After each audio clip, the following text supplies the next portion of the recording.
Hi guys, StarKiller1 here. I want to start this video with a big shout out to the guys on my shard. We're all on a group chat together and they're really great guys. They provide huge amounts of feedback, help me tinker with these teams and come up with some ideas. The guys you can see there, they're on the other videos already. They've been great. I also want a big shout out to Paulos and also to 2Bs. They really helped me with a lot of feedback. What I'm going to do now is run a slightly different team. Very different team, in fact. What we're going to do is we're going to try out the Nightsisters. Keep going against that full meta team of Nor Yadana. Now, because of the sound problem, as I said, I've got to do some work on it. I've only just started making videos and I haven't got it sorted. I've killed all the FX, I've killed all the music, so you're just going to have to listen to me, I'm afraid. Nothing we can do about that. What I'm going to do is pick the closest Nightsisters squad I've got. I think probably one of my defense teams, and then I'll swap some tunes around. This is the team I use for defense in territory wars. We actually sat and watched the territory war and the defense was incredible. Obviously it was on a back row. Obviously it's one of the early territory wars, so guilds hadn't worked out to keep strong teams back. But about 10 or 11 consecutive defenses on one of the territory wars, and yesterday against a very strong guild, which actually had a guy from my shard on it. This exact team had 7 consecutive defenses in the space of about 35 minutes. So that's pretty amazing. What I'm going to do is I'm going to take Talia out and I'm going to put Dec in. This is my preference for arena. If you're human controlled, this is definitely a better combo. The advantage with Talia is that the Acolyte zombie combo survives longer. What I have done though is I've geared my Acolyte with mods so that she is more survivable. Let's just show you that. And she hangs around pretty well. Like I said, she hits reasonably hard. It's worked for me like this. I find Dec just gives me a little bit more flexibility when I'm playing as myself.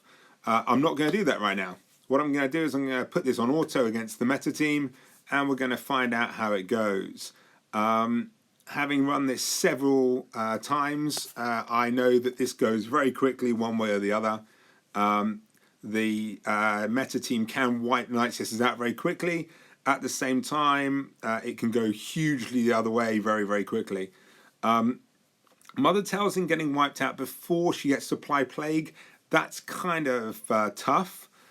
Because once Plague's there, she's great, coming back constantly. There we go, you see, she's now reapplying Plague all the time. As I said, if you've already got that up, it's good. I haven't been running Mother Talzin particularly quickly. Anyway, this is the core of this team.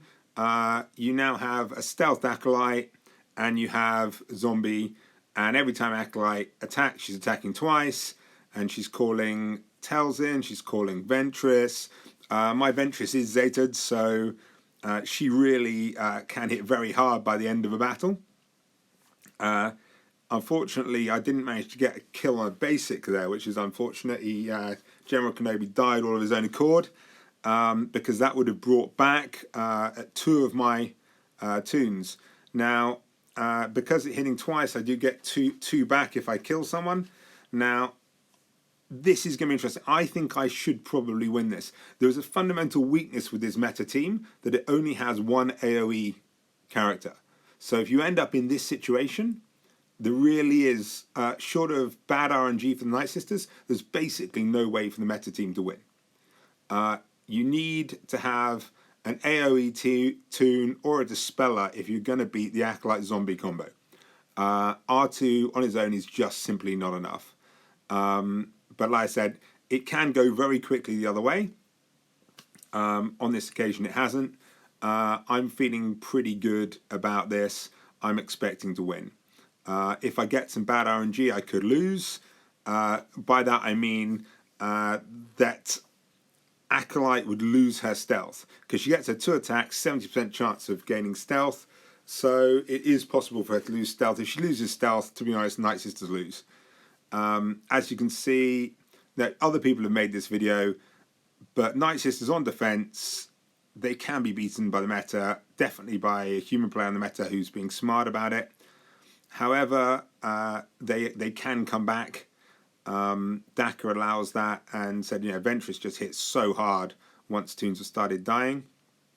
I'm going to run this a few times on auto and let you guys have a look. I'm going to burn some crystals to entertain you, just because I want you to appreciate that this team really is very strong.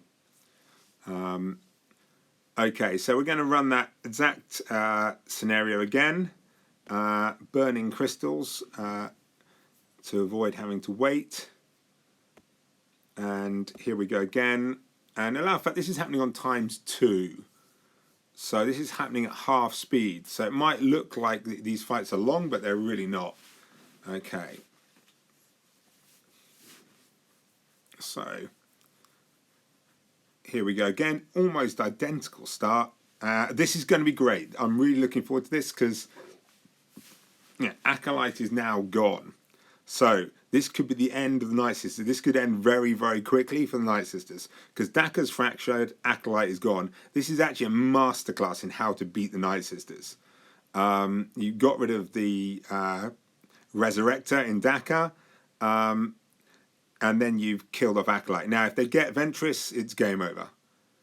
Okay, so now, you see, this just shows you how quickly the Nightsisters can lose if the meta team is played correctly, and the AI played it absolutely perfectly on that occasion.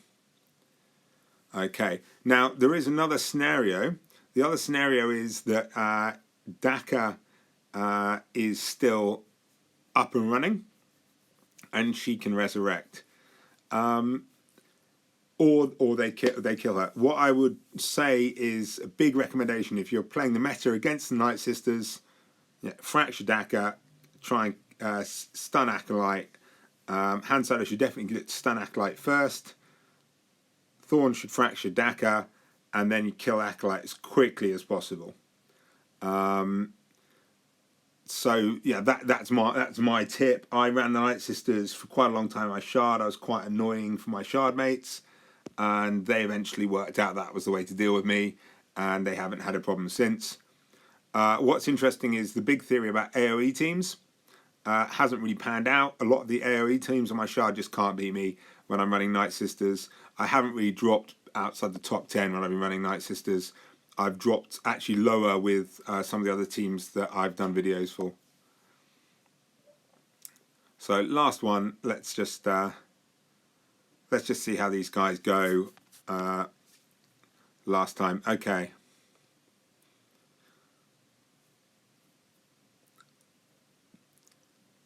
So slightly different again. AI always plays a different strategy.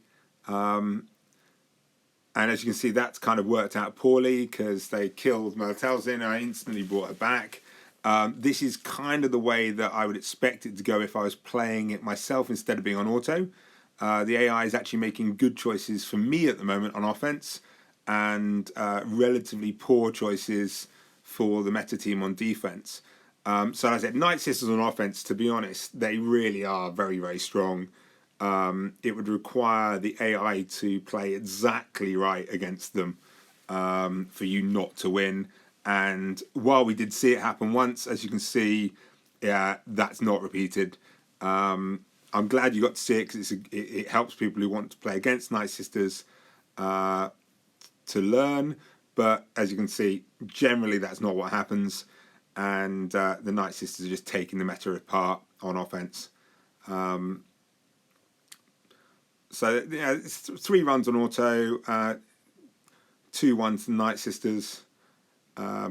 That's it really. Hopefully you've enjoyed watching that. And when you get Nightsisters, they're a great fun team to play with. They're very, very good for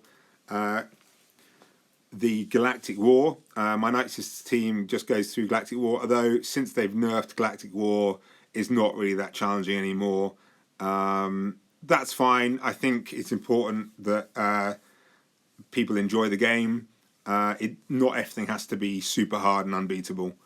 Thank you for watching, and please watch the rest of the videos.